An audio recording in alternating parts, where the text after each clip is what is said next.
হাদিসের মান হচ্ছে মুত্তাফাকুন আলাইহি। ইমাম বুখারী এবং মুসলিম একই সনদে হাদিস বর্ণনা করছেন। বিভিন্ন সাহাবী হাদিস বর্ণনা করছেন। আমি বলছি হযরত আনাস থেকে।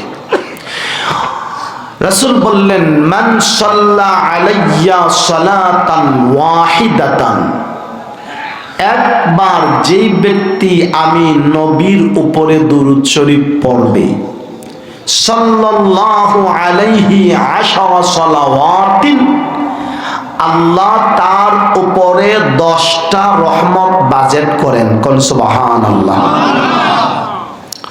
ওয়া হুত্তাত আনহু আশরু খাতিআতিন, আল্লাহ তার আমলনামা থেকে 10টি বড় বড় গুনাহ মুছে ফেলেন।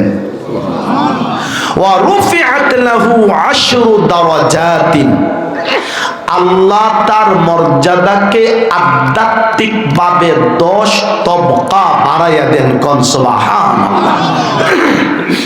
একবার রাসূলের উপরে দুরূদ শরীফ পড়লে তাহলে বোঝা গেল রাসূলের উপর দুরূদ পড়া, সালাম পড়া এটা বিশাল বড় একটা ইবাদত। জুড়ে কোন ঠিক কিনা?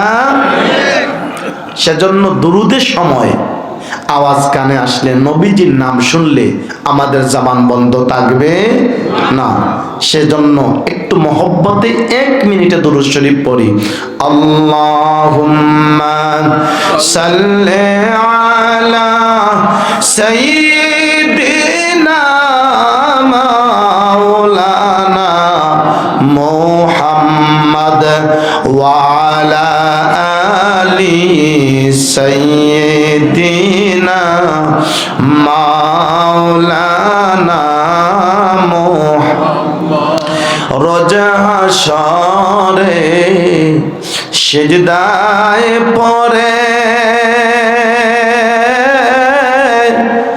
আরে কাঁদবেন নবীজি, যারে যার মাফ করে দাও মাবুদ আল্লাহ, উম্মত আমার গুনাহগার।